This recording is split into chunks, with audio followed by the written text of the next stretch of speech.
So students, in the input modeling, first concept is the data collection. Problems are found at the end of the chapter. That let us discuss about the problems related to them. Okay. Later let us see the basic concepts. Okay, the theory concepts. Fine. Here, data collection, actually it is one of the biggest tasks in solving the real problem. A real problem can be solved only if you collect a suitable data or data which is relevant to the particular problem definition. Then only you are going to solve the problem effectively, right?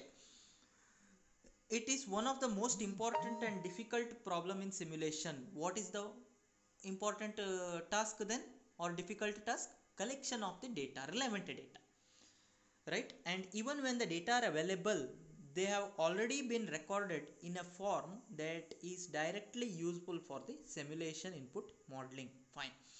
GIGO, or garbage in garbage out, is a basic concept in computer science, and it applies equally in the area of discrete system simulation. Something you are like you are last in first out, or first in first out, whatever. Here a concept introduced in computer science called as GIGO, garbage in garbage out system, which is used in a simulation.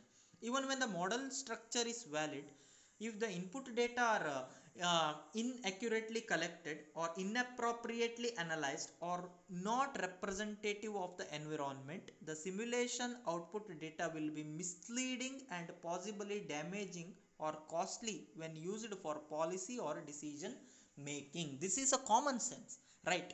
If the input data itself is wrong, you cannot expect the correct result, right? Obviously the model will behave inappropriately, since your input modeling itself is wrong. You have analyzed the entire scenario in a wrong way or in a wrong dimension. Then what you can expect? Wrong things only you are supposed to expect, right? Even though if you expect the something good or right things, so the system will work in inappropriate way, right? That all depends on the decision making or policy making. If the policy making is correct, right, in that cases only you can expect the proper behavior of the model. We have to see an example. Okay, let us see an example for input data collection. Okay, data collection, we are speaking about the laundromat. As a budding simulation students, here the first two authors had an assignment to simulate the operation of an ongoing system. One of the system, which seemed to be rather simple operation, was a self-service laundromat with 10 washing machine. The system contains 10 washing machine and 6 dryers. Please see the problem definition properly. 10 washing machines and 6 dryers as a system is taken, laundromat system. However, the data collection aspect of the problem rapidly became rather enormous. The inter-arrival time distribution was not homogeneous. Inter-arrival time, right? Time between two jobs, right? It changed by time of the day and by day of a week. The laundromat was open 7 days a week for 16 hours per day. See, out of 24 hours, it was kept open for 16 hours, or 112 hours per week.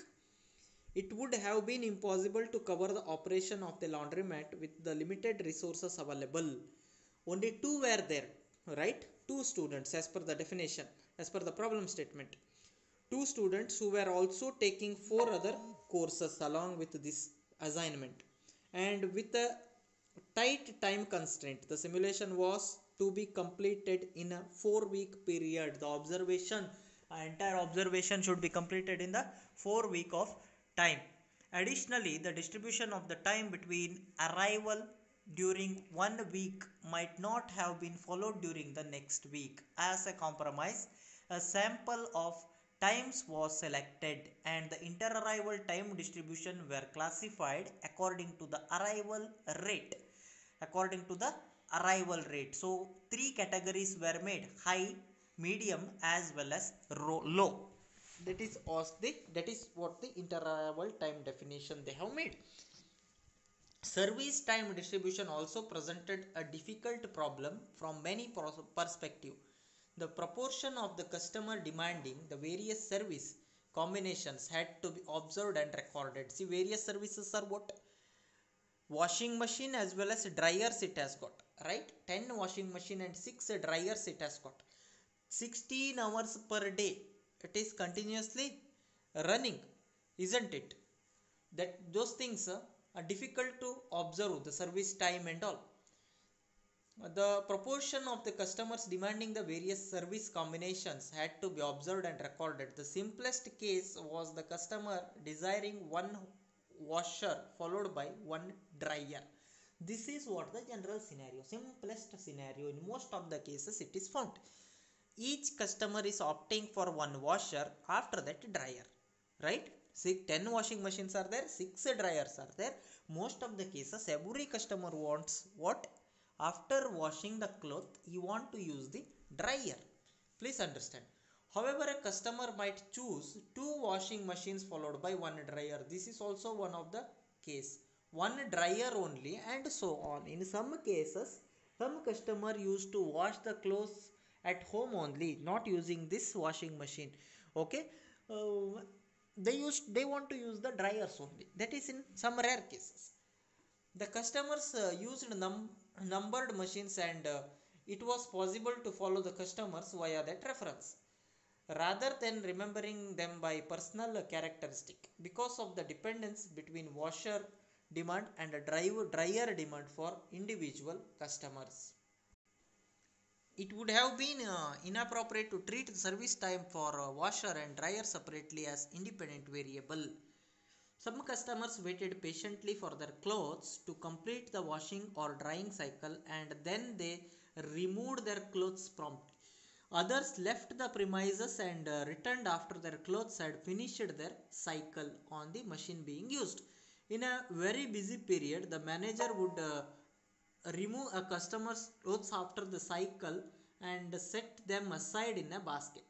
It was decided that service termination would be measured as that point in time at which the machine was emptied or its contents. So this is the general knowledge. See, you can easily write in your own words, right? What are the operations you are performing with the help of the washing machine?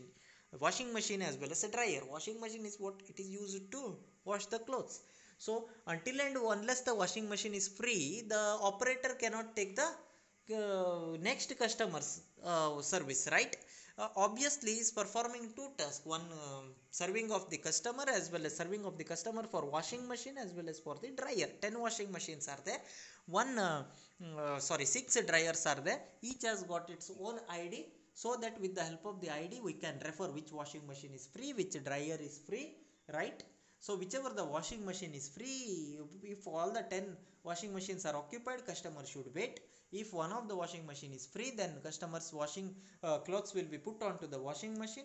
Parallelly, the cloths which are being washed after completion of the washing, it will be emptied from the washing machine and handed over to the respective customer.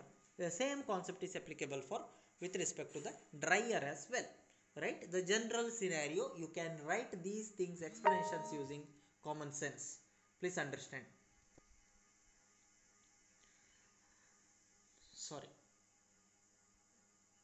So the data collection can be easily explained with the help of the following points. If you understand this, no, the next points will be definitely easier for you. The following suggestions might enhance and facilitate the data collection, although they are not all the inclusive. Fine. The first one is useful expenditure of time is in planning. This is very important step. Making a strategy for the problem statement. You have to have the proper planning, right? This could begin by practice or pre-observing the sessions. Try to collect the data while pre-observing. Before starting with the assignment, your job is what? Some similar systems you have to analyze, pre-observe them, right? Devices forms for this purpose. It is very likely that these forms will have to be modified several times before the actual data collection begins. Of course, these are all the first is the testing phase, right? Before implementation, the testing, sorry, um, before going for the actual model, the testing phase is observing the other system, similar system, right? Try to gather the data and modify and look after the output. Second one is try to analyze the data as they are being collected. This is also one of the very important topic. Once you understand the problem definition, you are going to collect the data, try to analyze them, try to find the interrelationship among them, right? Next is try to combine the homogeneous data set. Homogeneous data set. Similar data should be aggregated to form a set. Check data for homogeneity in a successive time period and during the same time period on successive days. For example, check for homogeneity of the data between the clock, say 2 p.m. to 3 p.m. or 3 p.m. to 4 p.m. and so on, right? Take them as the samples. Then fourth point, be aware of the possibility of data censoring, in which a quality of interest is not observed in its entirety. Okay, censoring is what you have to select the only the particular portion, and you have to cut the remaining portion. Censoring is what? Cutting, right? Cutting of the unwanted things. You have to clip off the unwanted things or cut the unwanted things after gathering of the data. Next is the fifth step, that is to discover whether there is a relationship between two variable. Build a scatter diagram if there is any relationship between two variable what you have collected as a data. Then find out its relationship, right? With the help of the diagram, build a scatter diagram. Sometimes an eyeball scan of the scatter diagram will indicate whether there is a relationship between two variables of interest or not. Next is the sixth point. Consider the possibility that a sequence of observation that appear to be independent actually has autocorrelation. Autocorrelation can exist in successive time periods or for successive customer. The possibility that a sequence of observation that appear to be independent but actually they have got a relationship between them, autocorrelation. You are supposed to find them. Next step, keep in mind the difference between the input and the output or performance data, and be sure to collect input data regularly, right? Please make sure that what is the input for the system and what is the output from the system. You should be able to distinguish between them, input data and output data, and you should be continuously you should be able to continuously find the input data for the system, right? However, in some of the cases we may take the output data as well for providing the input to observe the different kinds of output. You should keep all these things in your mind. These are the seven steps we can derive for the data collection process, right? 7 steps we can note down for the data collection process. Very important. Data collection can be observed with the help of these 7 steps, or can be explained with the help of these 7 steps. And we have also considered an example of the system with 10 washing machines and 6 dryers, right? Fine. So next is the identifying the distribution with the data with the help of the histogram, and I shall continue the same in the next video. Thank you for watching.